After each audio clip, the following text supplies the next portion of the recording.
if you're going to make a succinct decision to say that in this industry we need a monopoly because there's an upfront cost, I think this is completely negating what the market does. Is the government no more than a corrupt monopoly? Totalitarian governments around the world have many people asking that question. Today, I'll be discussing that topic with an anarchist named Bob who believes that the government is corrupt and unnecessary. I, meanwhile, will be defending the government as a necessary institution. To those listening, if you have a controversial opinion you'd like to share, head over to DebateCraft.com and start a debate today. That's DebateCraft.com. We have rated debates, casual debates, and an official leaderboard so you can test your skills against other strong debaters. You can also click the Discord invite in the description below to become a member of our community. Now, without further ado, let the debate begin. Bob, you have the floor. An ideology generally produces better outcomes for the general population because it's a decentralized system. It's able to respond through market forces to things that people actually need. And I think that a centralized monopoly is inefficient at doing that. So that's why I believe in anarchism. I agree that the market is efficient at a lot of things. I think there are some exceptions. So you refer to the government as a monopoly. In a way, I believe it is. I think it's sort of hard to compare because monopolies are typically producers of commodities that are setting a price for something. The government, the price is a lot more abstract. It's what is the government sort of expecting of its citizens, but the government is also democratically controlled by the citizens, so you're not really voting with your wallet in the same way. That's a lot of sort of minutia, but the main point that I'll get to is there are natural monopolies. So if the government, and a lot of the time it's better for these monopolies to be regulated by the government. For example, internet, public utilities, sort of electric company. It's very easy to serve one home once you already serve existing homes. It's not as cost efficient or practical for there to be a lot of electric companies in the same area. So that's something that the government would regulate. But the government would allow the monopoly to continue to exist, but put regulations on it. It's similar in the case of a government where in a similar area, it is not super practical to have a lot of governments competing. You kind of only want one because otherwise you get warfare. That's how governments compete. It's not a bidding war so much as did they just use violence to overthrow each other. I also think there's some cases where it would be impractical to treat it as a commodity. For example, welfare. If you want to distribute unemployment or help for people with disabilities, you kind of want a stable system to exist and to be able to redistribute resources efficiently. So that kind of goes over the broad strokes of my position. I'll give you a chance to respond because there's a lot there. Yeah. I guess my first question would be, do you think that a monopoly, generally speaking, is better at providing resources or responding to incentives better than a decentralized market system? Better than a decentralized system. You said generally, so I will say in most cases, no, but I think it's less uniform. It's more of a homogenous concept because there's some cases where a monopoly is more necessary and there's some cases, but I'll say the majority of cases, sure, if we're talking in broad strokes, the free market is typically more efficient. Okay, so I guess in what cases would the monopoly actually be more efficient? More efficient. So I think government is one case. It's sort of difficult to talk about because the exceptions in a market system are still going to be different from the government because we're talking about just free exchange of commodities. If I had to give sort of the best thing, it would be something that's sort of for one area, you can't have a lot of them. So again, the network effect is a good way to compare this. If you have one company that's wiring the internet to a lot of houses, if you have the electric company, because the wiring, there's a lot of redundancies. Once they've wired to one house, it reduces the cost to do wiring to another house. It kind of needs to be centralized. Obviously, you want to have some government regulations on it to prevent it from taking over. But I think this is an interesting case because a lot of those natural monopolies would already exist if you didn't have a government. If you had one electric company, the costs are much lower for that one company, and so there are barriers to entry for newer companies. Also, if a company does a lot of R&D and is able to hide the processes behind it, then you have a natural monopoly in that case, which in a lot of cases, you can allow the monopoly to continue to exist, but sometimes it's sometimes once the monopoly grows over a certain case, the government, the voting populace can do a calculus and determine that it's better to split a company up or stop it from being a monopoly. A lot of the times with the natural resources, when a company captures a lot of oil, or if there's just a lot of infrastructure that needs to be built to create a company, and then it's difficult for another company to compete with it or replace it. So those are a lot of sort of broad things. If we wanted to apply them to a government, I think there's a lot of similarities. It's very difficult to establish a new government. If you had 1,000 governments, well, how are all of them going to have the infrastructure necessary to run? How are they going to have the public trust and understanding of laws that's necessary for a government to run? And how are people going to be exchanging between governments? For example, if we're neighbors and you want to be under one government and I want to be under another, Wait, are is we he going still to have... talking?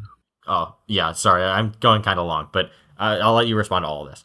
So, if people in an area, if you sort of have a hodgepodge government that's arbitrarily applying to different neighbors, then it's going to be difficult to build things like roads or have consistent laws within a specific area because you have so many different systems. So sorry, I know that went kind of long, and ironically, I'm trying to keep the videos shorter than they usually are, but I'll let you respond to sort of all of that. And if there's a part, if you don't remember all the things I said, I'll try to reiterate as much as I remember.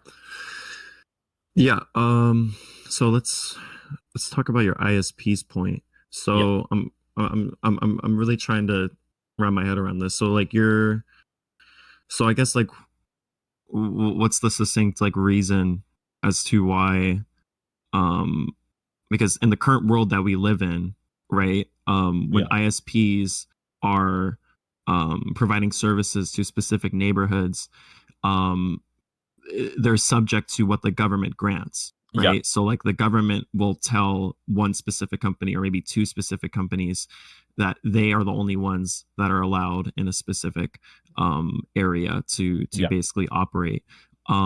So I guess if we see a world where like, I mean, we have ISPs who are bidding to obviously sell their services in specific areas, and they spend thousands upon thousands of dollars to try to get the government to choose them, right? So we see that there is competition. We see that there Yeah. is multiple entities trying to um, like provide their services, and the government is basically stopping that from happening. I guess my question is why does the government have to step in this case and and provide these grants rather than allowing competition to arise within these markets? Okay, so the reason that the government needs to step in is if we're looking at a neighborhood level where they're, let's say, competing for a neighborhood, that's a bit more practical than competing for each individual. Because the idea with a company selling, with new companies trying to enter the market in a typical market, is that even if a company starts very small, even if it's only selling its product to a few people, it can still make money. If a company, and if it can still cover its operating costs. The issue with the ISPs selling to only a few people is that the cost to wire to even one person or a few people who are in different parts of a neighborhood, there's a lot of infrastructure costs there. The ISP would have to sort of build networks, however they're doing the wiring, they need to spend a lot of money on infrastructure, and a lot of the infrastructure they could reuse if they were selling to multiple people. So if there's a guarantee that one company can build in a certain area, that brings the costs down a lot. The issue is if you have 10 ISPs competing in the same area, once one gets the majority of people, then it's going to have it can offer much lower costs to wire to other people's houses. For example, if one company has the infrastructure in place, they can charge a much lower cost to give their services to other people in the neighborhood because they have the poles are there or the underground tunnels or however this particular ISP is providing its services. And the issue with, and so there a sort of a natural monopoly arises. Or you could have a situation where different ISPs are competing and they all build their same infrastructure, and now the costs are much higher because the same infrastructure is being built a lot of times, but because it's not by the same organization, it's not built to be compatible, or they refuse to let each other use it. So that's kind of why a centralized system can be more efficient in that case, but government regulation is necessary because now they have monopoly power and they could price gouge customers unless price ceiling was set. Yeah, I mean, so I would say for one, I mean, a lot of the cost for infrastructure for ISPs is because of government. So like a lot of the money that is poured into um building these wires for their customers, poured into permits, is poured into getting permission from the municipality that they're in, Mhm. or abiding by federal or state regulations when they're actually Yeah. wiring the thing, and also workers' costs and union labor and stuff like that. So I guess that'll be my first point, is a lot of the cost is not even natural. Mhm. But even I'm not denying that this is an industry that does have a high upfront cost, Yeah. um, for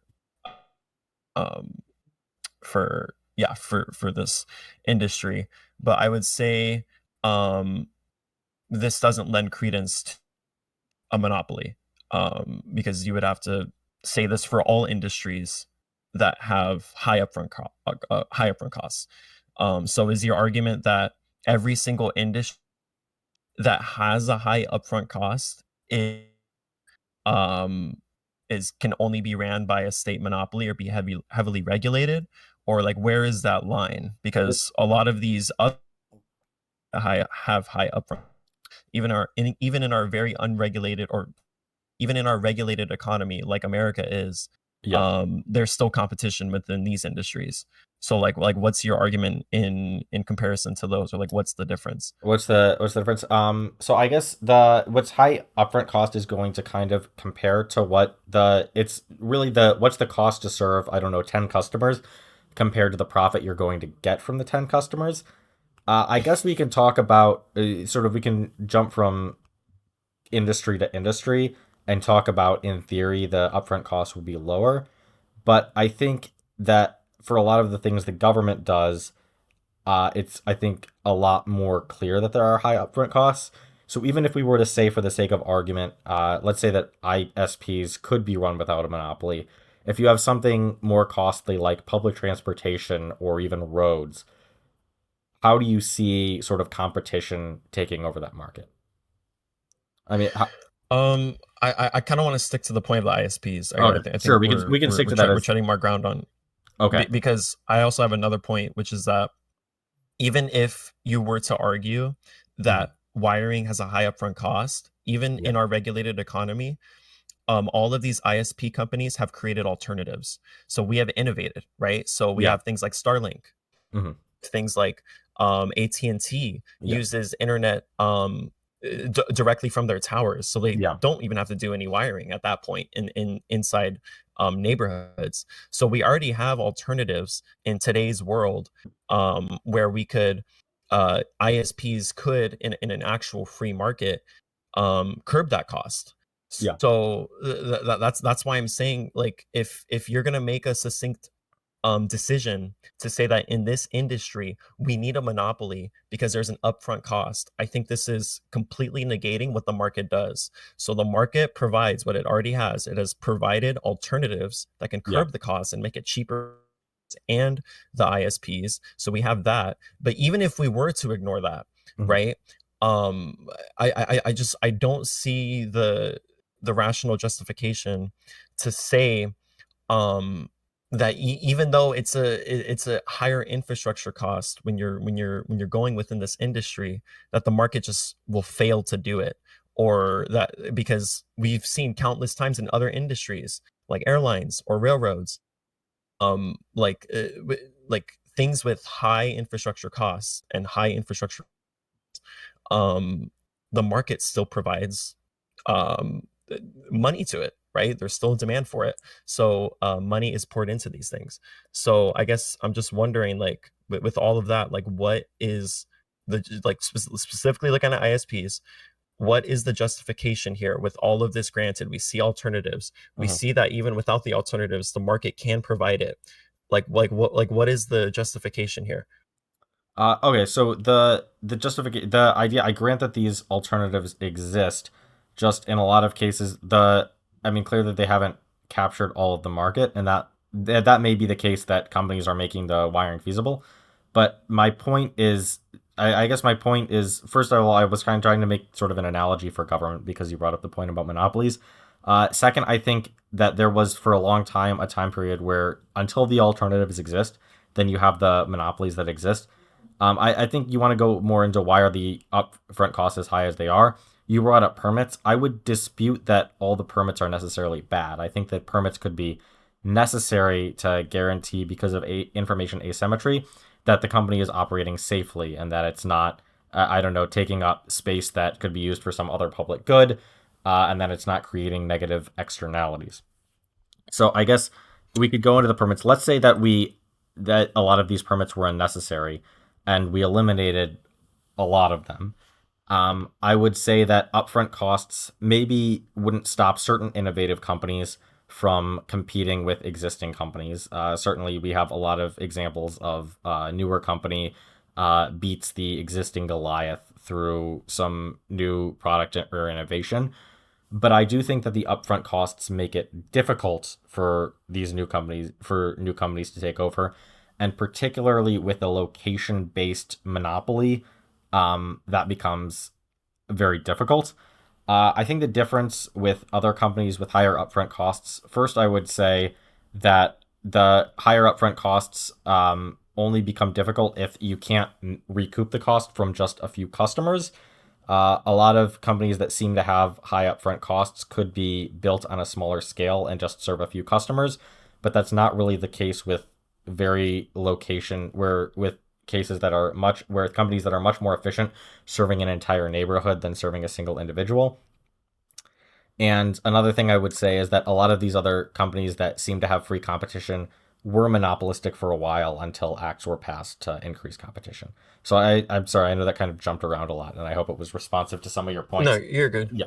I know we're we've gone for like 17 minutes, so hopefully I want to give you a chance to respond to everything, but I guess we can sort of focus on heading more towards conclusion. So I guess I'll let you go for a while, and then I'll let you go give your points for a while, and then I'll just try to sum up, I guess, a few main points. Okay. I mean, I would say throughout this debate, I don't think there really was a reasonable justification for monopoly status. I think the points you brought up in that last kind of little spiel were the permits, which I don't really know if you want to go through that, because I mean, a lot of these, the way that these permits operate are not just for safety. It's like this is filled with bureaucratic, like sludge. It takes 1 to 2 years to even like beacons. Like, it depends on the municipality, obviously, but generalities, it takes forever to even like get approved, to make sure that you're following these specific permits. And the high upfront cost you keep on talking about, a large part of that is because of this. A large part of that is, and again, it's not just safety.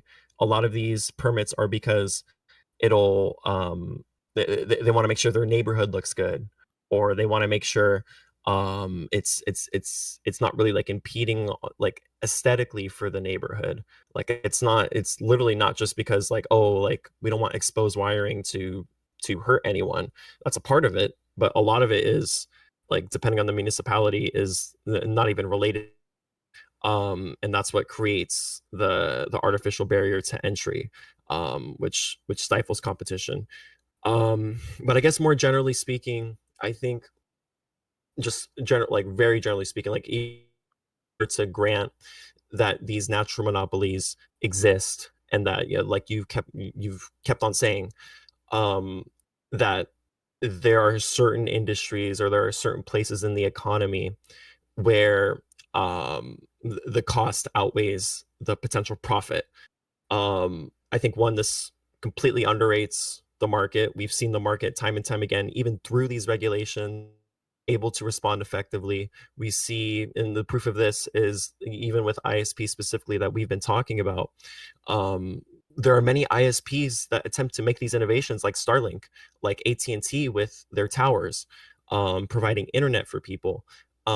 These companies, even though they're heavily stifled by and there's very little competition, they're still finding ways to make it cheaper for consumers.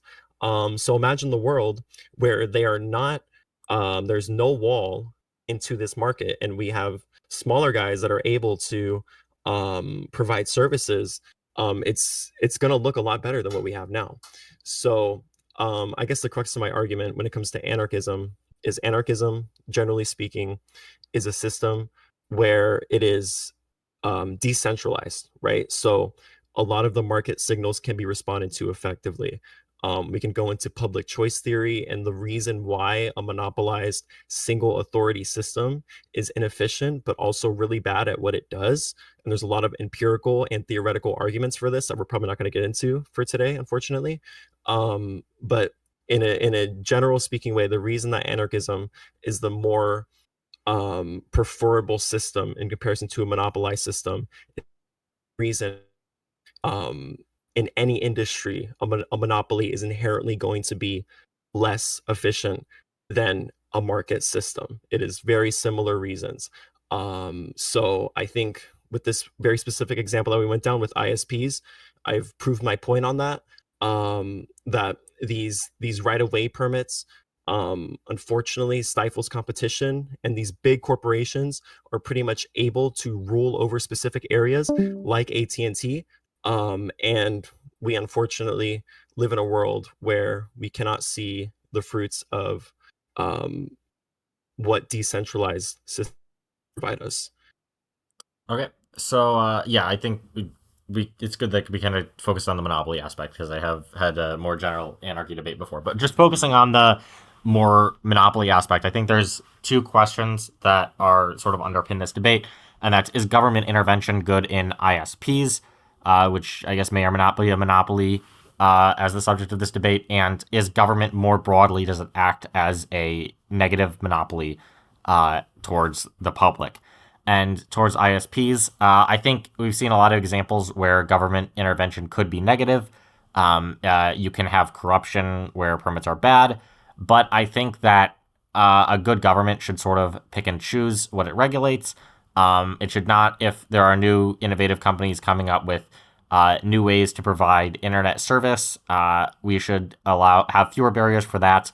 But then do we want to necessarily have to wait for this innovation for a long periods of time when there is a natural monopoly and the innovation has not happened yet?